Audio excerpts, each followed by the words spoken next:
Episode 5 of the first season of the Game of Thrones prequel, House of the Dragons, is out. Episode 5, We Light the Way, was a doozy, so I don't think I could get through it just in a 1 minute or less short like I've been doing for episodes 2 through 4. I mean, I'm just going to get into it. We're going to talk about spoilers for this episode, so if you haven't seen it yet and you don't want anything spoiled, go see it. I'll give you 3 seconds. 3, 2, 1. A Game of Thrones wedding happened. I have not seen the original Game of Thrones series. I've not read any of the books.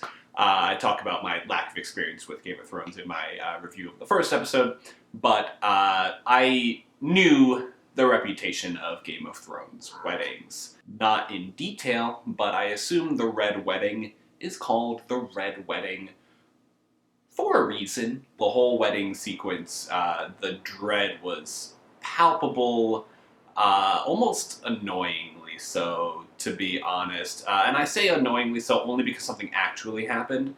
I thought that maybe the twist would be that things went slightly according to plan, because they had spent the whole rest of the episode already building up enough political intrigue and drawing even more strange, interwoven, connected lines of the political tension that was occurring. The king is nearing his death, presumably, from the disease that he's had since the first episode of the show. So I thought, oh, maybe things will go pretty fine. Like, maybe there'll be a shouting match, and someone, probably Daemon, I was thinking, would like threaten to pull a knife, but then nothing would happen. It's like, oh wow, there was no blood at a Game of Thrones wedding. But no, there was extreme violence at this wedding. Not in terms of body count, but in the brutal way that a new character introduced to this episode was murdered. And that's the character being introduced in this episode and being killed off, I get is a thing that happens in Game of Thrones, but it is annoying that he now falls into the trope of kill off the happy coupled gay characters. I would have been interested in seeing how he wove his way through the marriage of his love and Princess Rhaenyra. I think there was some interesting stuff to do there, but obviously the showrunners didn't want to do it. I was gonna film this video like right after I watched the episode, but honestly I needed like a couple hours to just chill out and process because it was brutally violent. The last shot of his head especially was, woo boy. And now I feel bad for saying that I liked Kristen Cole 2 episodes ago in episode 3 during his interactions with the princess, because yeah, he's a man who doesn't really know how to handle his masculinity in the situation that he's in. He, last episode, in episode 4, had sex with Princess Rhaenyra. Frick, I'm getting all of their names mixed up now. They're so similar.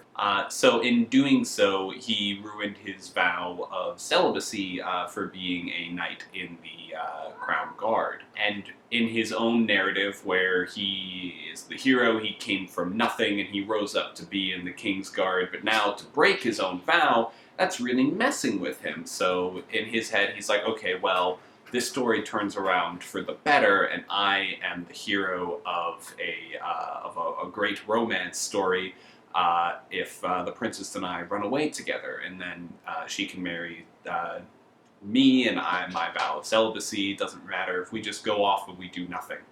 Not do nothing, but we are out of this whole political mess. But she rejects that, and he gets so mad at this rejection. His initial reaction is, oh, so what am I, your whore? And it's like, I mean, dude, yeah, what did you think? But he is so not okay with not being the one in power, and in fact, that his having sex with the princess, which he couldn't really have said no to regardless because she is his princess. So it's a situation that he didn't have control of the initiation of. And when he tried to take control of it, she rejected that. She's like, no, I mean, yeah, no, there are problems with my personal life and being the princess that I've confided about you in. But I still fully intend on doing my duty to the kingdom, and also I don't want to give up this power. But he has no power in this relationship, and it makes him mad. And then he's found out, or he thinks he's found out, by the queen, which I love her storyline in this episode regardless. I'm not going to talk about it too much, but because I think it kind of speaks for itself, but I'm really loving her progression of navigating the situation that she's in now, that's laid out in the scene with her and her father at the beginning of the episode. I think that all that's great. But when Kristen Cole is confronted by her, he confesses that he broke his vow he's not even thinking about what this means for Rhaenyra, who's now, as we talked about last episode, how her not being pure before being married would make her unmarriable. What lord would take her, even though she's the heir to the fucking throne? But God forbid she had a little bit of sex beforehand. He's not thinking about that. All he's thinking about is, I don't matter to this family. Bruh, I don't know why you thought you did. He just really, he can't handle the fact that he is not the center of the story. So now when the Night of Kisses, which I love the character except for that nickname, it's like, why did you just throw that in a couple seconds before you beat him to death? Sounds homophobic to me, not gonna lie. But yeah, he, as a manly man who can't handle that his manliness doesn't make him the center of the story, beats that man to death, runs out, and is going to kill himself. And then he's just happens to be stopped because Queen Alicent finds him before he can finish the task. So yeah, it's a dark last 15 minutes for the episode. And and like I said, it took me a little while to get around to filming this. Usually I film my little 1-minute review afterhand, but there was a lot to process with this one. Comments, it's done more subtly. Maybe they'll maybe they'll expand on it in the future. But the masculinity that led Kristen Cole to this act of violence, because he just couldn't handle the situation that he was in. It continues to just enhance the themes that this series is going for, of the connections between sex and power in this world. And it is very interesting, even though there's the definite connection to the homophobic trope, and I'm not a huge fan of the way that the ending was done for this gay character.